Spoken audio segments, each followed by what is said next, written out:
It's a common sense recap of the big stories. It's Katz and Cosby on 77 WABC. Everybody talking about the details in the shooting at the Trump rally. And now the Secret Service director has resigned after huge mistakes. Joining us now is retired senior Secret Service agent, Don Mihalek. Don, let's get to it. Can you believe all of these mistakes that were made by the agency, obviously, you love and work for so many years?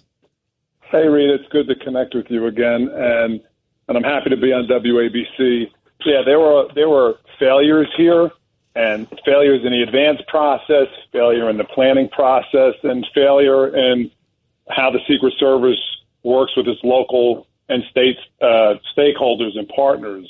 All of that is going to be subject to investigations. All of those answers need to be had so the American people feel more confident and better dealing with the Secret Service, and that the Secret Service can handle the campaign. After all, we're going into the DNC. They're picking up J.D. Vance, his family, the VP's details getting expanded, and they're potentially going to pick up her nominee candidate. So they've got a lot of work out there, and they need to make sure the American people feel confident in what they're doing.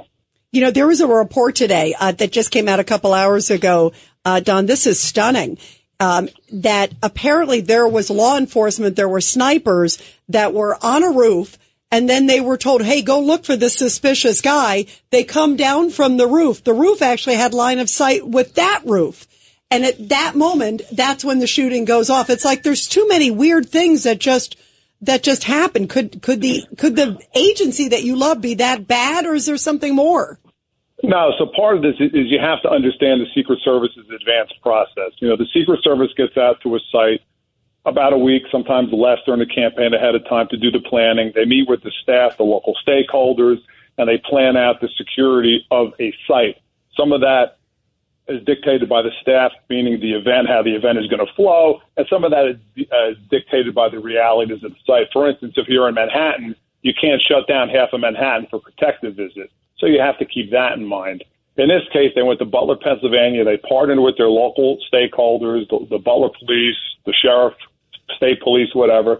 They reviewed the site. They came up with a security plan. They, generally speaking, set up 3 rings of protection, an inner ring, stage, seating area, a middle ring, figure the checkpoints, magnetometers, and an outer ring of protection, which is generally where the local and state stakeholders patrol. And what you're talking about, from what I understand, is a local counter sniper team saw that he was carrying a rangefinder, identified him, then he moved out of their view, and then they contacted a local police team to go find him and find out what was going on.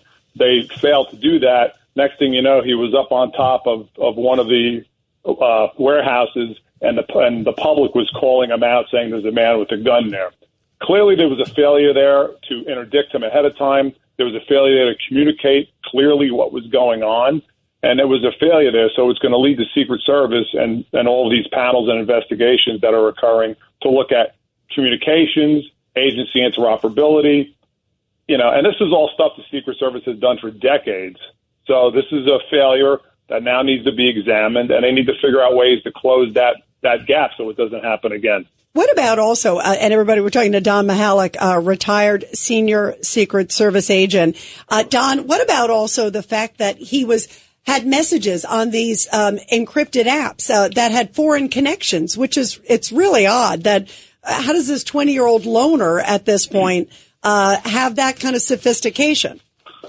Well, anybody can download an encrypted app, and a lot of people use encrypted apps for communication these days. WhatsApp is an encrypted app, Signal's an encrypted app, and, there's plenty of mis and disinformation out there that are coming from foreign sources, Iranian, Russian, Chinese sources that are trying to influence our election. It's been widely reported. The Director of National Intelligence has talked about this. The FBI Director has talked about the amount of disinformation related to this election to try to sway the American people in this election is prolific.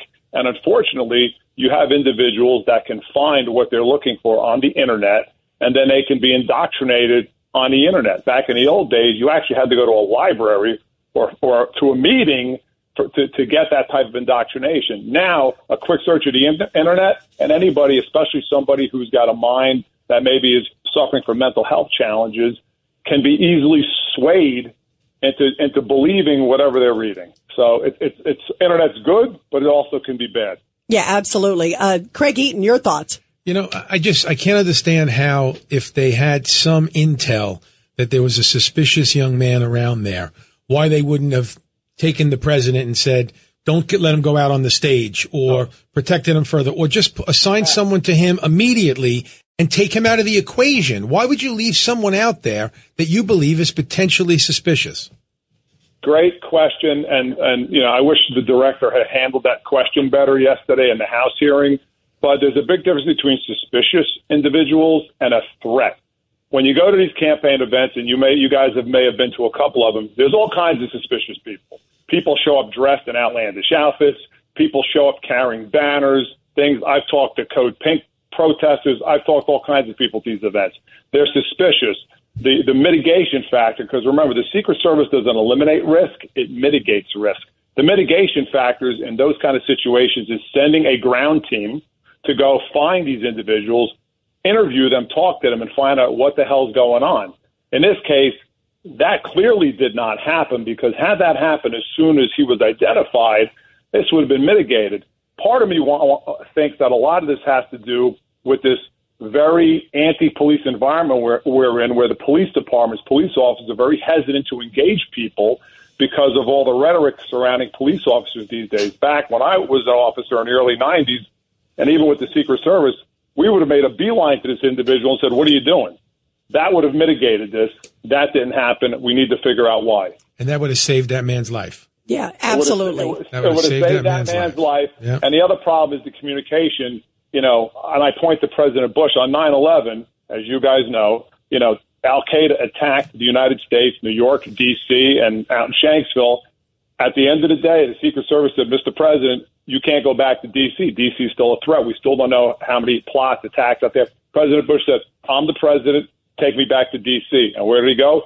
Back to D.C., back to the White House, because he's the president. Yeah, no, right. And by the way, I did see that President Trump said in an interview yesterday that he was not told of any threat, that no one even mentioned there was a suspicious individual. And so who knows what he would have said if they had said it to him. But you guys know President Trump. You say to him, we have a suspicious individual. His response would be, well, what? What does that mean? And if they didn't have a good answer for that, which at the time it didn't sound like they had a good answer for that, he would have continued to do what he wanted to do. So what they really needed was the information about what was going on and identify this individual and figure out what was happening so then they could mitigate it. And that didn't happen. Yep, absolutely. Well, Don Mihalek, thank you so much.